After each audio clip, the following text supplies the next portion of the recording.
भंडारामध्ये एक विदारक प्रकार समोर आलेला आहे। ती तरुणी जी आहे मदत मागायला गेली, परंतु तिच्यावरच रेप झालेला आहे, मदत पण मिळत नाही। मुळामध्ये आणि 30 आणि 31 हे 2 दिवस तिच्यावरती अत्याचार होतच होते या एका व्यक्तीकडून।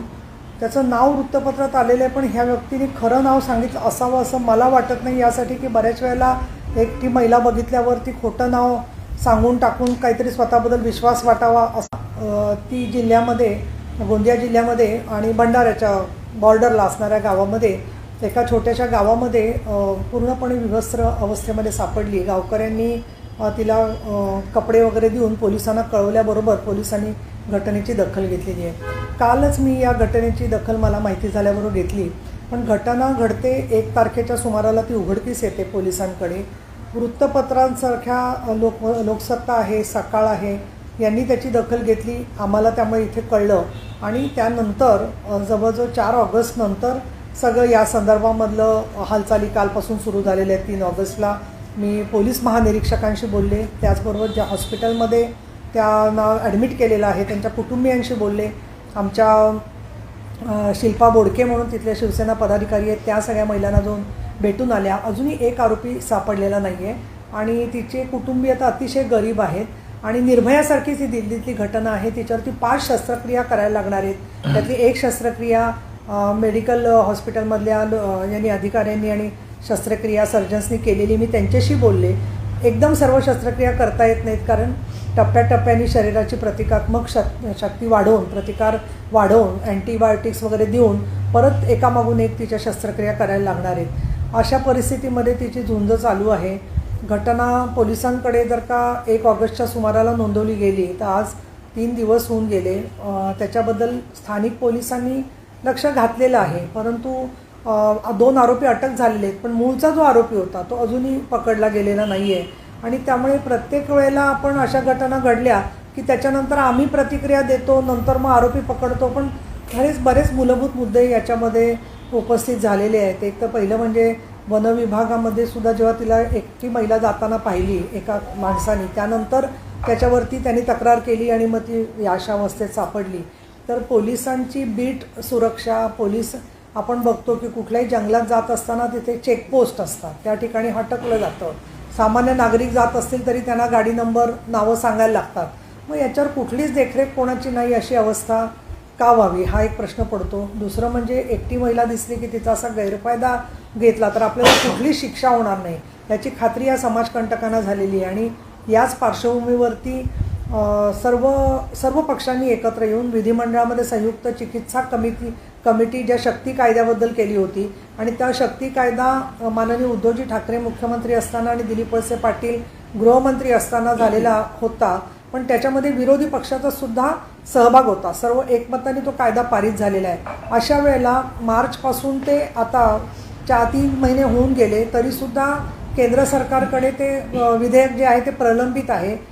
सन्माननीय अमितजी शहा हे गृह विभागाचे मंत्री आहेत, त्यांच्याकडून योग्य तो तपशील मागितला गेल्यावर त्याच्यावर उत्तर राज्य सरकारने दिलेलं आहे, असं मला 1.5 महिन्यापूर्वी स्वतः गृहमंत्री दिलीप वळसे पाटील तत्कालीन यांनी सांगितलेलं आहे। असं असूनसुद्धा मधल्या काळात राष्ट्रपती निवडणूक झाली, पण या कायद्याला का मंजुरी दिली जात नाही हा मला प्रश्न पडतो। हा कायदा प्रत्यक्षात आला तर लवकर न्याय मिळायला लागला तर साक्षी पुरावे जमा करणं, DNA टेस्टचे रिपोर्ट वेळेवरती येणं, या गोष्टींच्या बरोबर एक कुठेतरी वचक बसेल यासारख्या अपप्रवृत्तीनं, असं मला वाटतं।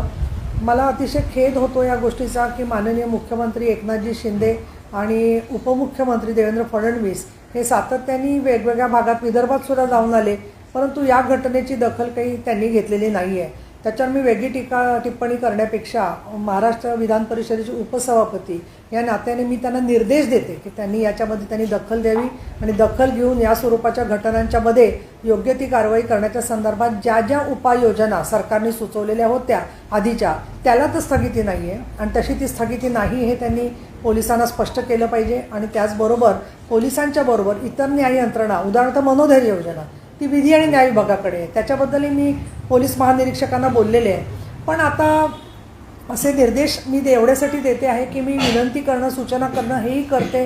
कालही मी निवेदन तशा पद्धतीने दिलेलं आहे, परंतु या सगळ्यामधून परत स्त्रिया किती असुरक्षित आहेत हे समोर येतं आहे आणि मी स्वतः कधीच आणि सातत्याने जे आम्ही काम करतोय त्याच्यात त्याचं राजकीय भांडवल आम्ही कधीच केलेलं नाही आहे. परंतु आता प्रश्न मात्र मनात जरूर येतो की राधासुता तुझा धर्म तेव्हा कुठे गेला होता. आता जे शांतता आहे, सगळी नीरव शांतता आहे, आम्ही थोडे सामाजिक कार्यकर्ते सोडून कोणीच याच्याकडे लक्ष देत नाही आहे, बोलत नाही आहे. आणि बोललं तरी महत्त्वाचा मुद्दा असा की त्याची दखल इतक्या मोठ्या घटनेची, जशी दिल्लीत घटना घडल्यावर आपण पाहिलं की कायदा झाला. मग इथे शक्ती कायदा, सन्माननीय मुख्यमंत्री आणि उपमुख्यमंत्री दिल्लीत आहेत, तर बाकीच्या गोष्टींमधून त्यांनी वेळ काढून या कायद्याला गती देण्याच्या संदर्भात प्रयत्न करावेत. केवळ तो कायदा आधीच्या मुख्यमंत्र्यांच्या अखत्यारीत, उद्धवजी ठाकरे यांच्या अखत्यारीत आला होता म्हणून त्याच्याकडे दुर्लक्ष करणं, अशा दुजाभावाची त्यांच्याकडून माझी अपेक्षा नाही आहे. महाराष्ट्रातल्या तमाम महिलांचा आणि समाजाचा एकूण हा सुरक्षिततेचा प्रश्न आहे असं माझं याच्यातलं मत आहे. सर, याआधी जेव्हा महिला अत्याचाराच्या घटना घडल्या तेव्हा आपण बघितलं होतं की राजकीय पक्ष किंवा त्यांच्या ज्या महिला नेत्या त्या पुढे येतात, परंतु या प्रकारचे पुढे येताना दिसत नाही आहे. विशेषतः आपण जर बघितलं तर अजून राज्य सरकार नसल्यामुळे सचिवांना देखील काम करण्याचे आता आदेश दिले आहेत. कुठेतरी हा सगळा कोलॅप्स झाला आहे म्हणून प्रशासनावर किंवा यंत्रणेवर दबाव राहिला नाही असं वाटतं. एक तर बाकीच्या महिला कार्यकर्त्या काही जणी जातील सुद्धा, अजूनही पोचतील, तिथे पोचून काय त्यांनी कार्य करतील. माझी अपेक्षा आहे की जेव्हा तुमच्या पक्षामधलेच असतात सहकारी, गृहमंत्री असतील किंवा मुख्यमंत्री असतील, त्याला त्यांच्याकडून ताबडतोब लवकर या विषयाचा आढावा घेण्याची अपेक्षा असते. ते त्यांनी विधायक काम करणं अपेक्षित आहे. दुसरं, सचिवांच्याकडे ज्यावेळेला अधिकार दिले जातात त्यावेळेला आपण एक ती तात्पुरती व्यवस्था असते. कशासाठी ती केली व्यवस्था अशी, लवकरात लवकर त्याच्यावरती निर्णय होऊन संबंधित मंत्री त्याचा कारभार बघण्यासाठी. लोकशाहीमधलं ते एक फार मोठं अंग आहे. लोकशाहीमध्ये फार मोठी जबाबदारी लोकप्रतिनिधींवर असते. कैलासवासी यशवंतराव चव्हाण नेहमी एक त्यांचं वाक्य सुपरिचित आहे आपल्याला सगळ्यांना की अधिकाऱ्यांनी हो म्हणायला शिकलं पाहिजे आणि लोकप्रतिनिधींनी नाही म्हणायला शिकलं पाहिजे. अशा वेळेला ज्यांच्याबद्दल, म्हणजे सगळेच अधिकारी तसे नाही आहेत, पण जे साधारणपणे एक ठराविक चौकटीतून विचार करणारे असतील अधिकारी, काही कार्यक्षम असतील, पण ते मंत्र्यांना पर्याय म्हणून सचिव होऊ शकत नाहीत, ही वस्तुस्थिती आहे. आणि म्हणून ही सुद्धा एक खरंच चिंतेची बाब मला वाटते. आज मुख्यमंत्र्यांनी एक ट्विट केलेलं आहे की ज्या काल निवडणुकीचे निकाल लागले त्यामध्ये शिवसेना म्हणून शिंदे गट आहे आणि उद्धव ठाकरे गट हा वेगळा उल्लेख आहे. ह्याकडे असं कसं बघता आपण, म्हणजे शिवसेना ही शिंदेची आणि उद्धव ठाकरेंचा हा गट आहे शिवसेनेचा, असं त्यांनी उल्लेख केला आहे. मी काय त्याच्यावर प्रतिक्रिया देणार नाही, कारण काही ठिकाणी लोक गटाचा उल्लेख करत असताना सुद्धा उद्धवजी ठाकरेंना म्हणता उद्धव गट म्हणतायत आणि तिकडे शिंदे गट म्हणतायत. म्हणजे आडनावापासून एवढा दुजाभाव मीडियाच्या डोळ्यात असेल काही मीडियातल्या प्रतिनिधींच्या, तर ती खरंच एक महाराष्ट्राच्या परंपरांना शोभणारी गोष्ट नाही आहे. दुसरा, हा राजकीय संपूर्ण जो वादंग आहे त्याच्याबद्दल सर्वोच्च न्यायालयात लवकरच आपल्याला निर्णय अपेक्षित आहे. बाकी कोणी काय बोलत राहायचं किंवा काय करायचं याचं उत्तर काळच देईल असं मला वाटतं. पण काही मुख्यमंत्री एकनाथ शिंदे यांनी स्पष्टपणे जो शुभेच्छांचा बॅनर दिला आहे त्याच्यामध्ये शिवसेना 40 आणि उद्धव ठाकरे गट असा अमुक एक आकडा मेन्शन केलेला आहे. याकडे कसं बघतं? मग याच्यावर मी भाष्य काही करणार नाही, कारण आता कोर्टामध्ये सगळ्याच गोष्टीचा फैसला अपेक्षित आहे. त्यामुळे प्रत्येक गोष्ट काय त्यांनी केली आहे, सकाळी उठून कितीला उठले, पाणी कितीला प्यायले, चहा कितीला प्यायले, ब्रेकफास्ट कितीला केला का केला नाही, मला नाही वाटत की एवढं ती महत्त्वाचा विषय आहे. अशा पद्धतीने करत राहणं हे त्यांचं एकूण त्यांच्या संपूर्ण कामाचा भाग राहिलेला आहे. त्याच्यावरती प्रत्युत्तर सातत्याने शिवसेनेकडून दिलं जातं आहे. त्यामुळे कोण काय म्हणतं याच्यापेक्षा जनतेच्या मनामध्ये काय आहे आणि पुढच्या काळामध्ये जनतेच्या मनामधून सुद्धा त्याचं उत्तर मिळणार आहे या सगळ्या गोष्टींचं. वर्षा राऊत यांना देखील आज ईडीला चौकशीसाठी बोलवलेलं आहे. न्यायालयीन प्रक्रियेवरती मी पूर्वी सांगितलेलं आहे की कुठली न्यायालयीन प्रक्रिया चालू असताना कुणीही खरं तर प्रतिक्रिया देणं योग्यच नाही आहे. आणि मी तर ज्या माझ्यावर जबाबदाऱ्या आहेत अनेक, त्याच्यामध्ये मी याच्यावरती काहीच भाष्य करणार नाही. काही जे मंत्री राहिलेले नाही आहेत आता तरी ते मंत्री बंगले सोडत नाही आहे, यावर देखील चर्चा सुरू आहे. विशेष आपण बघितलं असेल नाना पटोले असतील किंवा शिवसेनेचे जे आधी मंत्री होते अजून मंत्री झाले नाही, किंवा राष्ट्रवादीचे धनंजय छगन भुजबळ यांची पण चर्चा आहे की अजून बंगले सोडलेले नाही आहेत. महत्त्वाचं म्हणजे शिंदे गटातील जे मंत्री आहेत ते 14 मंत्र्यांनी अजून बंगले सोडले. उपसभापतीचं पद स्थिर असतं साधारणपणे, त्यामुळे मी या बंगल्यात काय आहे ते, आम्ही मंत्रिमंडळाचा भाग नाही आहोत. आमचं वेगळं आहे, विधिमंडळाचं जे आहे ते सगळं कार्य. हा अतिशय म्हणजे सामाजिक राजकीय म्हणण्यापेक्षा वैयक्तिक स्वरूपाचे हे प्रश्न आहेत. ते तुम्ही त्या संबंधितच लोकांना त्यांच्याकडून जर का त्याची माहिती घेतली तर चांगलं होईल असं मला वाटतं या विषयावरती. पण एक असतं की साधारणपणे तांत्रिकदृष्ट्या म्हणजे मी 6 महिन्यापर्यंत तुम्हाला तो बंगला तुम्ही ठेवू शकता. त्याच्यासाठी किमान काही हे असतात, पैसे भरावे लागतात. तशी व्यवस्था करून त्यांनी ते केलं आहे किंवा नाही, काही लोकांनी केलंही आहे असं मला वाटतं. तर त्याच्यामुळे हा सगळा विषय जो आहे ते एखाद्याच काही लोकांना असंही वाटत असेल की निर्णयानंतर आपण बघू. अनेक गोष्टी त्याच्यात असू शकतात अध्यारोप जे आहे त्या. पण अनेक वेळेला 1-1, 2-2 महिने ठेवतात. सन्माननीय देवेंद्रजींनाही जो पाहिजे होता बंगला सागर तो त्यावेळेला सरकारने दिलेला आहे. त्यामुळे सुसंस्कृतपणा सगळ्यांनी एकमेकाबद्दल दाखवणं अपेक्षित आहे. काल दीपक केसरकरांनी पण एक गौप्यस्फोट केला होता की आदित्य ठाकरे यांची बदनामी सुशांत प्रकरणात राणे गटाकडून झाली होती आणि त्यांच्याबद्दल मोठा स्वभाव होता. कशा पद्धतीने बघता? मला एकच वाटतं याच्यामध्ये की ज्यावेळेला अशी बदनामी चालू होती त्यावेळेला सगळेजण काय करत होते हा खरा प्रश्न आहे. नंतर त्यांना जाणवलं, त्यांनी मनातल्या मनात एकट्याने आरशासमोर उभं राहून स्वतःचे डोळे पुसले असतील तर तो त्यांचा प्रश्न आहे. पण सार्वजनिकरित्या त्यांनी काय भाष्य केलं असेल तर ते महत्त्वाचं असं मला वाटतं. त्यामुळे नंतर काय वाटलं याच्यापेक्षा आता काय ते सांगावं. आणि दुसरं असं होतं की ज्यावेळेला त्यांचा काही संघर्ष टिपेला येतो तेव्हा त्यांना शेवटी एखाद्या लहान मुलाला शेवटी आईची आठवण येते तशी शेवटी त्यांना शिवसेनेची आठवण येते असं मला वाटतं. आदित्य ठाकरेंचे दौरे सुरू आहेत, त्यांच्यावरही टीका केली जाते. तर असा राजकीय पेचप्रसंग नसता तर एवढे दौरे केले असतं, खास करून मनसेकडून वगैरे टीका केली जाते. एक असं आहे की मला असं वाटत नाही. याचं कारण असं की आता त्यांच्या दौऱ्यांना खरं सांगायचं तर जेवढी पाहिजे तेवढी दखल काही मीडिया घेतो पण बराचसा मीडिया घेत नाही आहे असं माझं निरीक्षण आहे. उलट का घेत नाही हे आम्हालाच कळत नाही. व आम्ही सुद्धा पुण्याला पाहिलं, म्हणजे माझं तुम्हाला बंधन नाही आहे, तुम्ही स्वतंत्र स्तंभ आहात. पण 2-3च वाहिन्यांनी त्यांचं भाषण बराच वेळ दाखवलं, बाकीच्यांनी तर काही दाखवलंच नाही. त्यामुळे त्यांचे दौरे जे आहेत ते पूर्वीसुद्धा तुम्हाला आठवत असेल की चंद्रपूरच्या प्रदूषणाच्या प्रश्नावर ते अनेक वेळेला गेलेले आहेत, नागपूरला गेलेले आहेत, पुण्याला आलेले आहेत, संभाजीनगर आणि मराठवाड्यात तर अनेक ठिकाणी पूर्वी गेलेले, कोकणचा दौरा केलेला आहे, पर्यटनाच्या विषयाच्या निमित्ताने अनेक ठिकाणी ते जाऊन आलेले आहेत. त्यामुळे मला तर असं वाटतं नेहमीचंच दौरे हा त्यांचा इनफॅक्ट दौऱ्यावर गेल्यावरच त्यांना कोविड झालेला आहे आधीचसुद्धा. त्याच्यामुळे सातत्याने आदित्यजी दौरे करत असतात. बाकीचे आमचे संपर्क प्रमुख सगळे दौरे करतायत. आणि आता कोविडची परिस्थिती बरीच कमी आलेली असल्यामुळे बऱ्याच ठिकाणी लोक पण एकत्र येऊ शकत आहेत. या पार्श्वभूमीवरती जिथे आवश्यकता आहे तिथे दौरे पुढच्या काळात उद्धवजी ठाकरेसुद्धा करणार आहेत.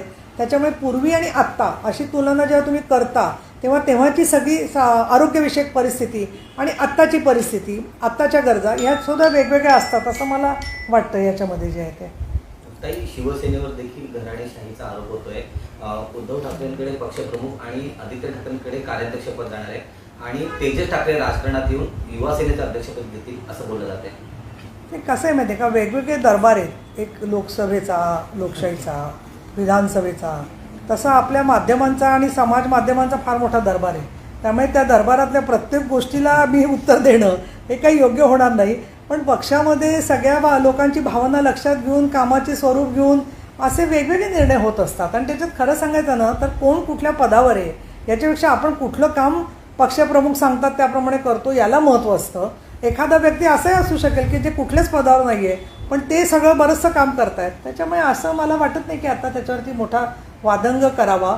होतं कसं की बहुतेक वेळेला सामनातून जोपर्यंत जाहीर होत नाही तोपर्यंत आम्ही त्याच्यावरती कधी कोणी भाष्य करणं किंवा कोणीही, मला असं वाटतं की एक अपेक्षा चर्चा होत असते पण प्रत्यक्षामध्ये त्याला दुजोरा जोपर्यंत पक्षश्रेष्ठींकडून किंवा आमच्या सुप्रीमोंकडून मिळत नाही आहे तोपर्यंत ते योग्य होणार नाही.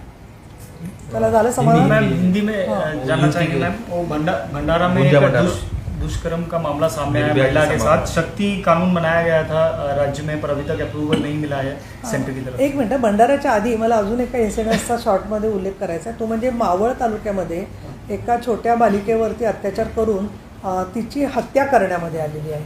तर त्या कुटुंबाशी सुद्धा मी दूरध्वनीवरून संपर्क साधलेला आहे. त्यांना धीर दिला.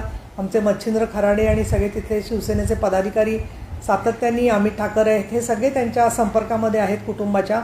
आम्ही जेव्हा पोलीस महासंचालकांना भेटलो 3 दिवसापूर्वी म्हणजे 2 तारखेला तर त्यावेळेला सुद्धा आमच्या निवेदनात लेखी जी तुम्हाला प्रत पाठवली आहे त्याच्यामध्ये मावळच्या या छोट्या मुलीवरच्या अत्याचाराच्या घटनेचा उल्लेख आहे.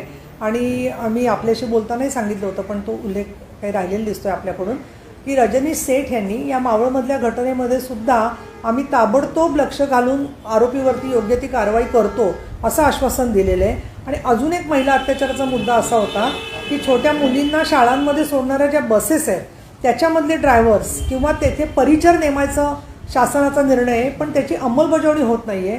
त्याबद्दलही मी गृहसचिवांना आणि परिवहन सचिवांना पत्र दिलं होतं जवळजवळ गेल्या 8 दिवसापूर्वीच, म्हणजे नवीन गव्हर्नमेंट आल्यावर. तर त्यांनी परिपत्रक काढलेलं आहे की प्रत्येक बसवरती जिथे जिथे मुली प्रवास करतायत, ते छोटी बालकं प्रवास करतायत, तर त्या बसमध्ये परिचर म्हणजे जो ड्रायव्हर खेरीज एक व्यक्ती मुलांची काळजी घेणारा नेमणं गरजेचं आहे. तर तसा नेमला गेला आहे का नाही त्याचं नेमलाच पाहिजे. त्याचं कॅरेक्टर सर्टिफिकेट त्याचं किंवा त्याचं तपासलं पाहिजे. पण कालच 2 दिवसापूर्वी मुंबईतली बातमी होती की फक्त 10% गाड्यांवर असे परिचर नेमलेले आहेत. आणि त्याच्यामुळे परत परत अशा पद्धतीने रिक्षावाले किंवा म्हणजे सगळे रिक्षावाल्यांबद्दल बोलत नाही मी, पण असं कोणी अपप्रवृत्तीचे लोक कुठे गाड्यांचा एखादा ड्रायव्हर किंवा एखादा टपोरी मुलगा गाडीत चढून तो त्या मुलींवरती धमकावून बलात्कार करतायत. आणि म्हणून याच्यामध्ये गृह विभाग आणि परिवहन विभाग या दोघांनी लक्ष घालणं गरजेचं आहे. आणि मावळच्या केसमध्ये त्यांच्या कुटुंबियांनी माझ्याकडून त्या आरोपीला फाशीची अपेक्षा व्यक्त केलेली आहे. त्यामुळे चांगले कार्यक्षम सरकारी वकील विशेष कोण असावे ते त्यांच्या कुटुंबाशी बोलून त्याच्यामध्ये सुद्धा मी लक्ष घालणार आहे. आपने जो हिंदी में बारे में ये किया है, एक तो भंडारा ज़िले में महाराष्ट्र में जो घटना हुई है वो भंडारा और गोंदिया 2 जगह पे एक वो बहन घर से निकल के अपने गांव में जाने की कोशिश कर रही थी. तो किसी एक व्यक्ति अज्ञात व्यक्ति ने आके एक नाम झूठा बोला और उनको एक जगह पे लेके गया और कहा कि मैं आपको छोड़ता हूँ, और बीच में जंगल में जाकर उन पर करीब 2 दिन बलात्कार किया. उसके बाद में 2 लोगों ने कहा उसको कि जब वो रो रही थी कि हम आपको छोड़ देते हैं, और छोड़ देने के बजाय उन दोनों ने भी उन पर अत्याचार किया, जिसमें उनको पूरा वो इंजर्ड हो गए, जख्मी हो गए और गंभीर तरीके से उनको बहुत ही सदमा आया है इसके बारे में.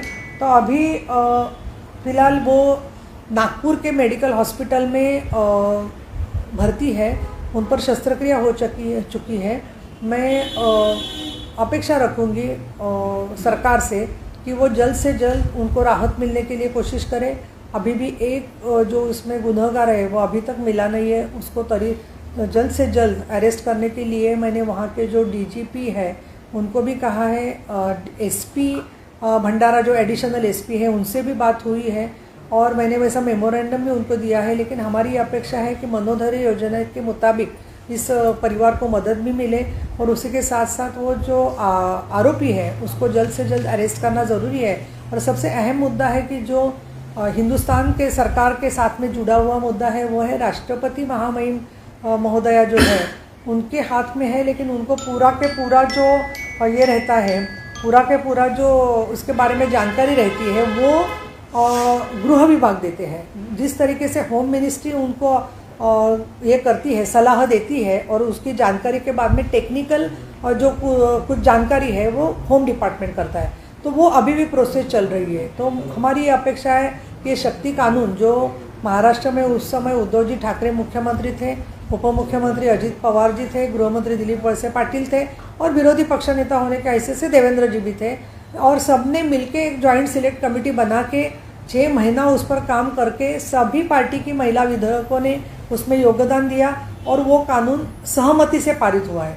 लेकिन अभी भी उसको केंद्र सरकार से मंजूरी मिलने के लिए जो कदम उठाने चाहिए थे वो अभी तक उठाए नहीं हैं. केंद्र सरकार ने ये भी कहा था कि उन्होंने राज्य सरकार को लिखा है, लेकिन उसका जवाब भी राज्य सरकार ने ऑलरेडी दिया है. तो हम ये अपेक्षा रखते हैं कि शक्ति कानून अमल में लाने के लिए केंद्र सरकार जल्द से जल्द सहमति दे.